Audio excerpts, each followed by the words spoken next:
and went missing from lockup, and they never knew who did it, but whoever did it would need someone to sell their drugs for them. And Claire was a heroin dealer, or at least a heroin user. She was arrested for possession, so it's unclear how much she was possessing at the time. Sam did not mention that she was charged for any distribution charges, but let's just assume that she was going to sell the heroin. Meanwhile, Dean is in a police van being driven by Pete under the guise that Dean is being extradited to St. Louis for the murders that he's accused of there, but Dean knows that a detective doing a transfer with no backup on his own 800 miles at 2 a.m. is not protocol. He's like, I don't know a lot about being a cop, but I know that this is incorrect.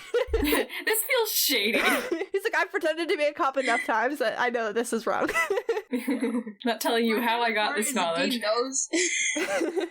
I like the way that Dean knows he's about to be murdered, and the entire time he's just making jokes in the backseat of a van. Literally, he does not shut up the entire time. He is like making jokes left and right. Detective Diana is driving because Sam's not the main character this week, and also because Baby is at the precinct. Also, he's got a broken hand. I mean, you can drive with a broken arm. It's probably not like advised, but it's not like the worst. Better than a broken leg. I feel like if someone else is able to drive, though, maybe let them do it. Yeah, that is true. Also, someone who knows the area better than you. That too. However, Detective Diana is driving while talking on the phone, which is distracted driving. But anyway, she gets some news while she's on the phone from the precinct, who are all very concerned because Pete won't answer his radio and he just took Dean with no real explanation or reason. Sam's like, well, if he took a county van, then just turn the low jack on. That's literally what you paid for the low jack for. Literally. And like, it's dumb to take a county vehicle knowing it has low jack, but I also would not risk putting myself into a vehicle without a division between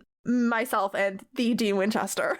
Like, it's dumb because like low jack, but like also like if you just like put Dean in a regular car, like you're gonna end up dead.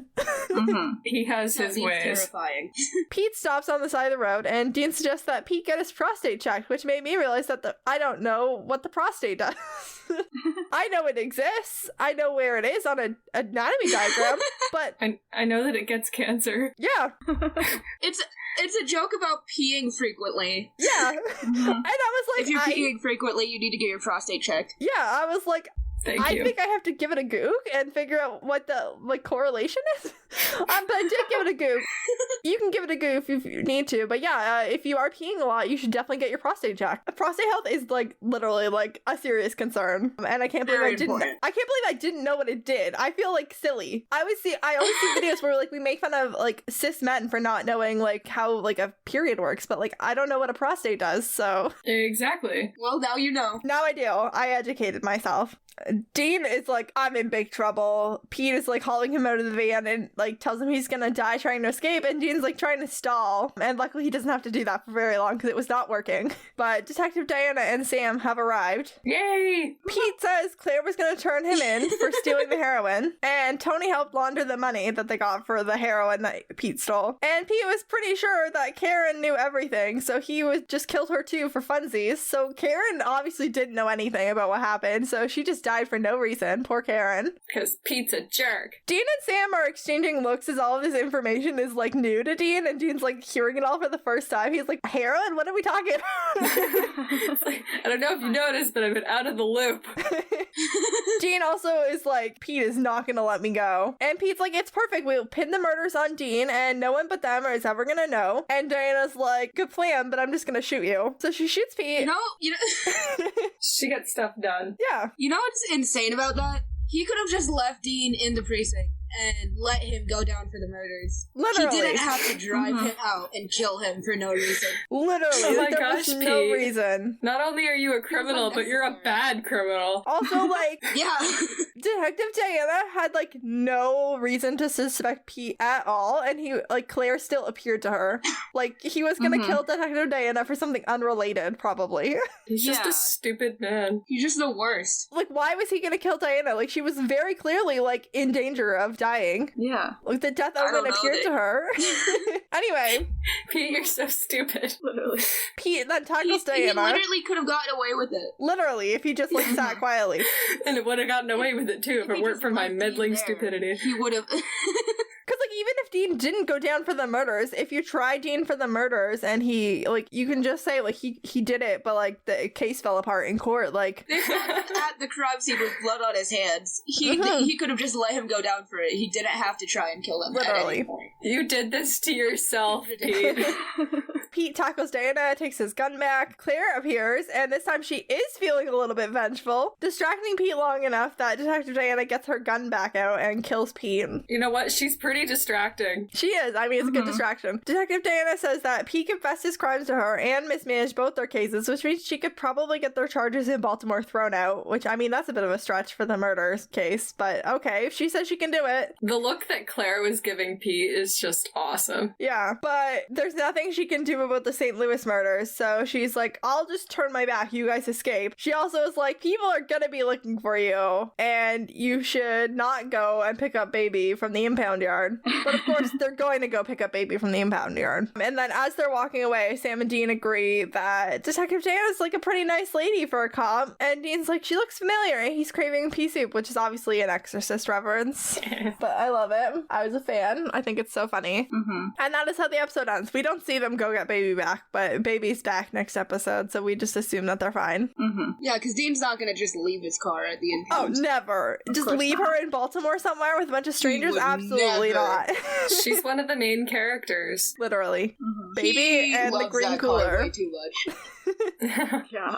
Anyway, that's the end of the episode, so it's on to our weekly segments and panels. Let's start with the death count. This week we saw 2 deaths, Karen and Pete, bringing the on-screen total to 162, and the on and off-screen total for this episode was 4, so that brings the on and off-screen total to 953 plus, and I feel like I said on and off-screen total too many times. Editing KJ will fix it though. Yes, editing KJ knows their stuff. We also tried to assign MVP of the week, so let's see who everybody would like to nominate for this week's most valuable person. Let's start with Meredith. I'm gonna give it to Claire. She was working hard. That's fair. Yeah. I have to agree. Claire, Yeah. okay. Moira, are you?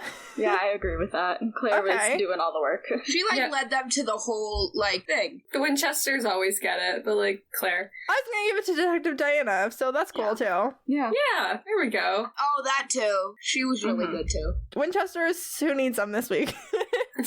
I mean, actually, Sam was kind of helpful. Dean, everybody was helpful this week. Like, Dean did the anagram, and Sam did, the salting and the burning and the body, discovery.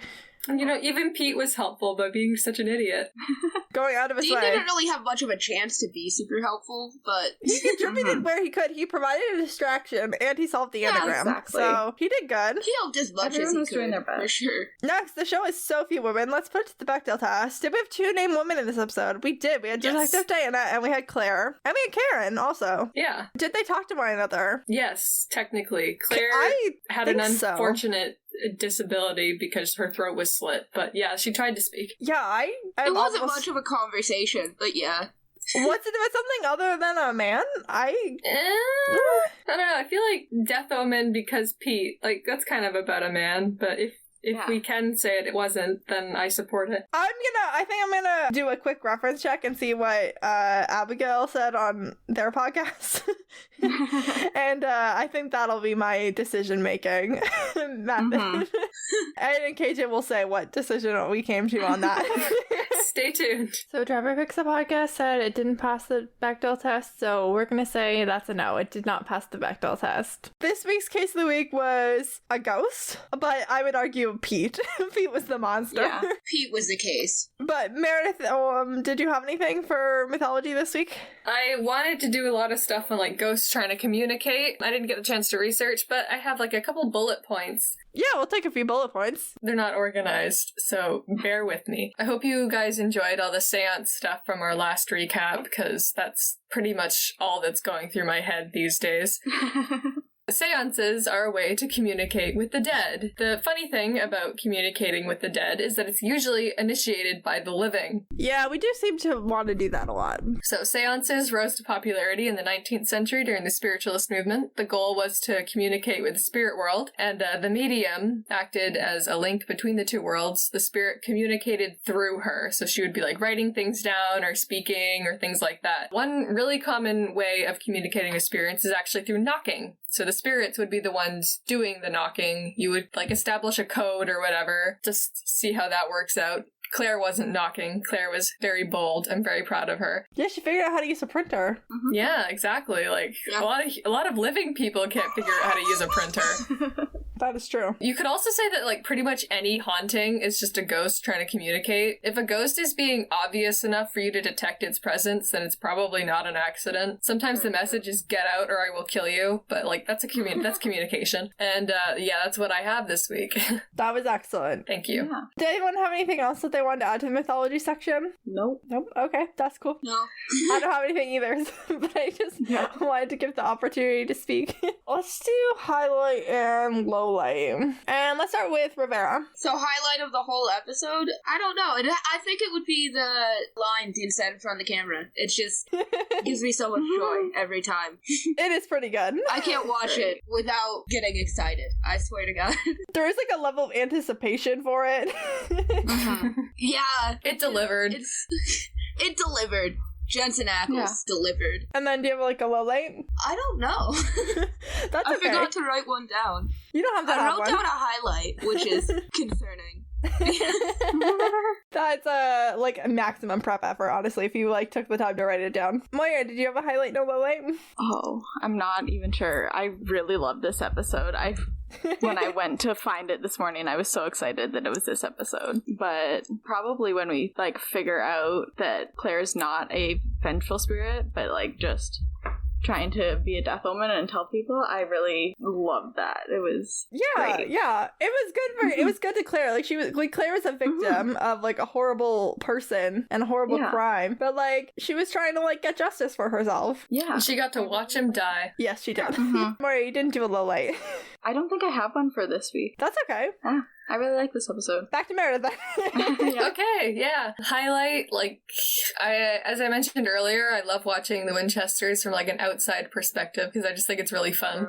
Low light, I'm having trouble thinking of one, too. You know, maybe just, like, the whole romance between Linda Blair, Diana, there we go, and Pete. I'm not saying that it was a bad decision on the part of the writers, just that I didn't enjoy it. Yeah, it made sense, like, for the narrative of the episode, like, for, like, the necklaces thing to, like, come into play. Yeah. Which also, like, implies that Pete and Claire were, like, romantically involved, too. Like, he was manipulating her. Like, she wasn't just selling heroin for him just because, like... Yeah.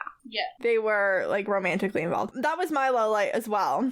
Just, like, office romances, especially in policing. I think being romantically involved complicates the, like, dependency of your whole team on you to have your back. I don't think that I think if you're gonna be romantically involved, you at least shouldn't be allowed to be partners. Like, That's okay, fair. like, if you're gonna date another cop, like, you at least should be separated as partners. That doesn't feel smart. That's a little bit hypocritical. I love Jake and Amy on Brooklyn Nine-Nine, Bones and Booth. However, Pete's a dirty cop and a murderer, so he can go to hell.